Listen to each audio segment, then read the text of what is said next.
ერთხელ გველი საქათმეში შეძვრა და ერთ-ერთ ქათამს უკბინა.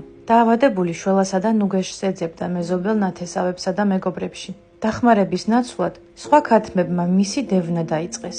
შეეშინდათ დაავადება მათაც არ გადასდებოდათ. დაუძლურებული და გულნატკენი ქათამი ყისკენ მიმავალ გზას დაადგა. ვინც უნდა დახმარებოდა, ზურგი აქცია.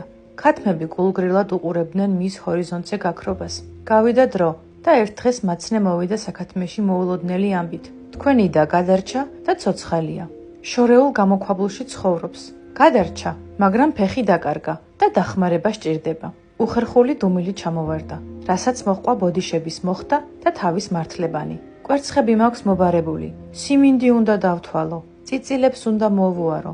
ყველა მოარი თქვა დახმარებაზე. კიდევ ერთი წელი გავიდა. ისევ ესტუმრა მაცნე საქათმეს და მძიმე ამბავი მოიტანა. თქვენი და გარდაიცვალა, მარტოობაში, დავიწყებული და მიტოვებული. პატრონიც არავინაა, რომ დამარხოს და იკლოვოს. საქათმეში გოდების ხმა გაისმა.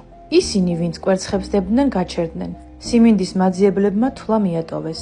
მათაც კი, ვინც წიწილებს უვლიდა, ერთი წუთით დაივიწყა ისინი. სევდით მოგრული ტკივილი გველის შხამზე მტკივნეული აღმოჩნდა. ყველას თავში ერთი კითხვა ტრიალებდა. რატომ ადრე არ წავედით? ყველა გამოქვაბულისკენ წავიდა. იქ კი კედელზე წარწერა დახვდათ. ცხოვრებაში მეგობრები არ ჩქარობენ შენ დახმარებას, მაგრამ ოკეანეს გადმოცურავენ, რომ დაგმარხონ. დაკრძალვაზე ბევრი ცრემლებს არა ტკივილის, არამედ სინანულისა და დანაშაულის გრძნობის გამოყრის. მძიმეა ყალბ ადამიანებთან ცხოვრება. მერწმუნეთ, უფრო მძიმეა, როცა აღმოაჩენ, რომ თავად შენ ხარ ყალბი.